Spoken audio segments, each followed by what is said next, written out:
Bon, allez, bonjour à tous et bienvenue encore sur Casse les Big Data. Aujourd'hui, ensemble, dans cette vidéo, nous allons parler de quelque chose vraiment important qu'il faut savoir tant que vous faites l'intelligence artificielle, tant que vous faites le deep learning, le machine learning, tant que vous travaillez dans le domaine de la data. En fait, nous allons parler des fonctions d'activation. C'est quoi les fonctions d'activation? Quelles sont les fonctions d'activation utilisées? Comment ils agissent sur nos neurones et comment le neurone arrive à prendre des décisions en fonction des fonctions d'activation. Je vous demanderai d'être juste attentif à la vidéo et surtout ne pas oublier de vous abonner et de partager la vidéo si cela vous a plu. Du coup, on se retrouve pour les explications.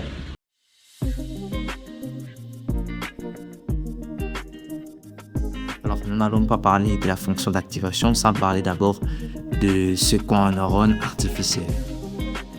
Alors, notre première question que nous avons, c'est quoi un neurone artificiel? Bon, trop simplement, un neurone artificiel, c'est juste l'élément de base d'un réseau de neurones.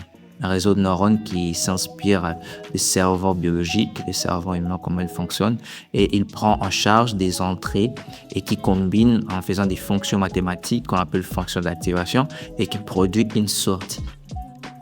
Et c'est cette signal de sortie que nous allons utiliser, ou soit qui va représenter maintenant la réponse de notre neurone, soit la réponse de notre cerveau. C'est un peu ça, le neurone de base. Alors, une fois qu'on interconnecte plusieurs neurones, on a ce qu'on appelle un réseau de neurones, comme ce que vous voyez apparaître au tableau. Et le réseau de neurones se caractérise dans de trois parties. Nous avons les entrées qu'on appelle les input layers.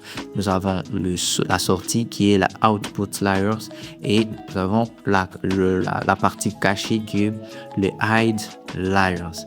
Donc, une fois qu'on interconnecte le neurone entre eux, ils forment maintenant une équipe de neurones qui devient plus puissant et qui peut faire beaucoup de choses, qui peut faire, par exemple, la reconnaissance d'objets, par exemple, reconnaître des images sur les photos, reconnaître que ça c'est un chien, ça c'est un chat, et qui peut faire même la traduction des langues en direct.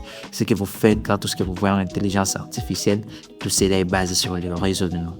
Et le réseau de neurones se base sur le neurone. Et le neurone lui-même a maintenant ce qu'on appelle le fonction d'activation pour fonctionner. Et c'est ce qui définit même la linéarité, soit la puissance du neurone. Donc, de base, c'est un peu ça. Parmi je peux dire les calculs, ou soit les étapes mathématiques en réseau de neurones, on a la fonction d'activation qui est la première fonction du neurone. Alors, c'est pas ça le sujet de cette vidéo, ça c'était juste une introduction. Du coup, nous allons continuer et voir maintenant ce que nous avons voir dans cette vidéo.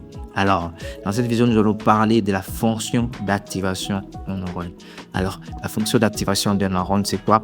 C'est juste une fonction mathématique qu'on appelle, qui détermine si le neurone doit s'activer ou pas, qui détermine si le neurone doit dire oui ou non. Donc, c'est ça. Je crois que vous comprenez par là. Alors, qu'est-ce qui fait, quel est le rôle de la fonction d'activation dans un neurone? Alors, c'est toutefois simple. La fonction d'activation permet d'introduire de la non-linéarité dans un neurone. Sans elle, un réseau de neurones profond serait juste une grosse régression linéaire, bien sûr. Et aussi, deuxièmement, il permet aussi de déterminer l'intensité d'un signal de sortie d'un neurone. Par exemple, quand on a une entrée 0, 1, moins 1 et autre chose, là, ça me permet de déterminer la puissance ou l'intensité du signal d'un neurone. Après ça nous permet aussi d'optimiser l'apprentissage en permettant le backpropagation et bien ajuster le poids d'entrée de toutes les neurones. Alors, en cela, nous avons 5 principaux, soit 5 modèles, soit 5 fonctions de base qui sont souvent utilisées et qui sont vraiment célèbres et importants dans le domaine deep learning. Et en les 5 fonctions, nous avons la sigmoïde, la tangente hyperbolique qui est appelée tangente. Nous avons le ReLU, ce qu'on appelle les rectifier linear units. Nous avons les LegReLU qui est l'amélioration de ReLU. Et enfin, nous avons les softmax. Ce sont des fonctions mathématiques qu'on applique à des neurones pour des spécifications à part. Alors, directement, sans plus tarder, nous allons parler de notre première fonction qui est la fonction sigmoïde. Alors, la fonction sigmoïde, c'est quoi? La fonction sigmoïde a pour plage des sorties 0 et 1. Et bon, on utilise souvent dans le problème des classifications d'images. Et son expression est la sigmoïde de x est égal à 1 sur 1 plus x, 1 plus l'exponentielle de moins x par point. Et donc, c'est un peu ça, la fonction. Mais aussi, il souffre d'un problème qui est pas mal de réseaux de neurones souffrent. Et on va essayer de décortiquer ce problème, justement, peut-être dans l'autre vidéo, qui est le problème des vanishing gradients. Je vais essayer de vous parler de ce problème un peu plus dans l'autre vidéo parce que ça fera le sujet de la prochaine vidéo. Après ça, nous avons aussi la fonction à tangente hyperbolique ou appelée tang, qui est mieux que le sigmoïde. Pourquoi? Parce qu'il est centré sur 0, pardon, et il a pour moins 1 et 1 comme plage des sorties. Du coup, je trouve que c'est le meilleur.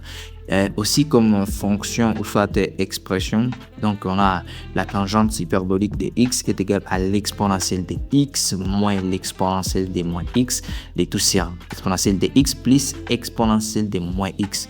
C'est là égal à d multiplié par le sigmoïde de dx moins 1.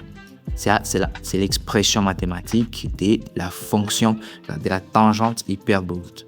La tangente hyperbolique aussi a le problème du vanishing gradient, mais aussi, bon, il est souvent utilisé dans le RNN, donc le neurone récurrent, et aussi dans des couches cachées d'autres réseaux. Il est aussi hyper bien utilisé. Alors, il y a aussi un autre problème qu'on appelle, là, c'est juste un peu ça, le vanishing gradient, j'ai déjà parlé de ça.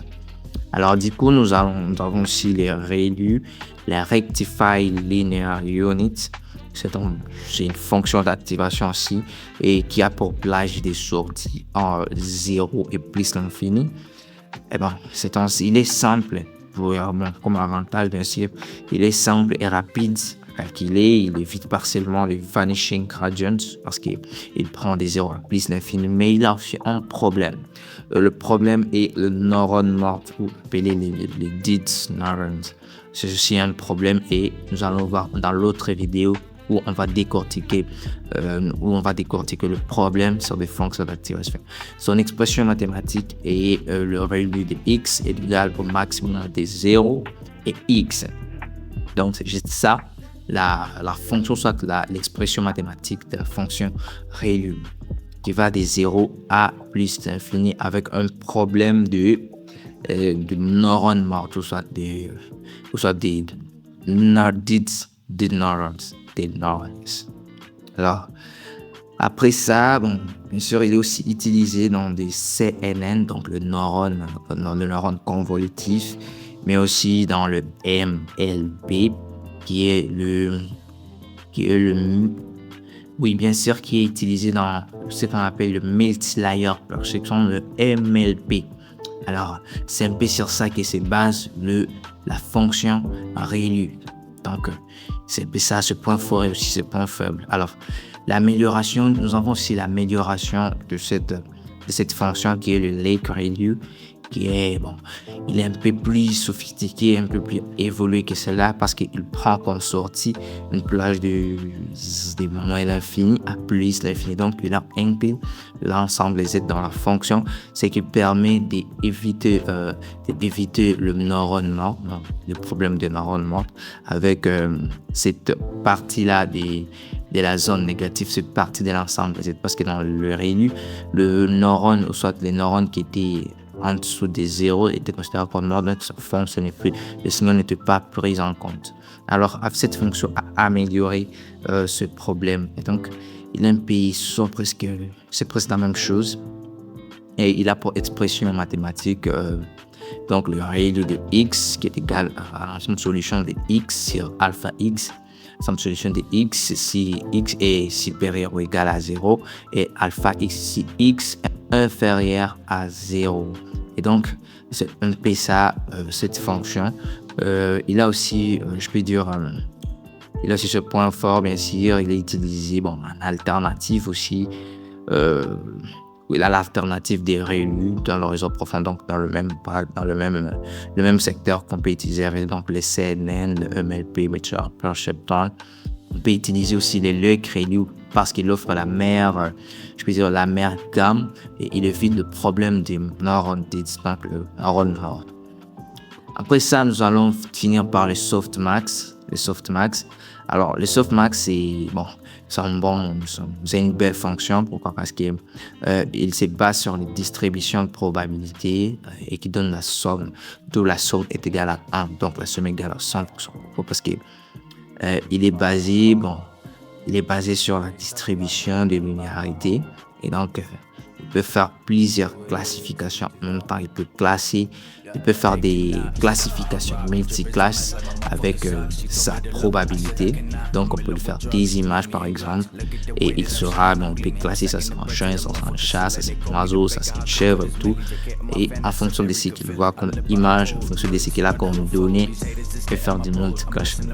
Alors, ce qu'il a comme fonction mathématique, le softmax de x, i est égal à l'exponentielle de x, i sur la somme donnée de j et l'exponentielle de x, j. C'est ça sa fonction mathématique. Et donc, il s'applique des sorties, bien sûr, je l'ai déjà dit, c'est la distribution de probabilité d'où la somme est égale à 1. Il est utilisé dans les couches des sorties en classification multiclasse souvent parce que c'est le plus fort en classification multiclasse. Et donc, c'est un peu ça le fonction de base à connaître quand on fait du deep learning, du machine learning et ce qui sont utilisés dans l'intelligence artificielle.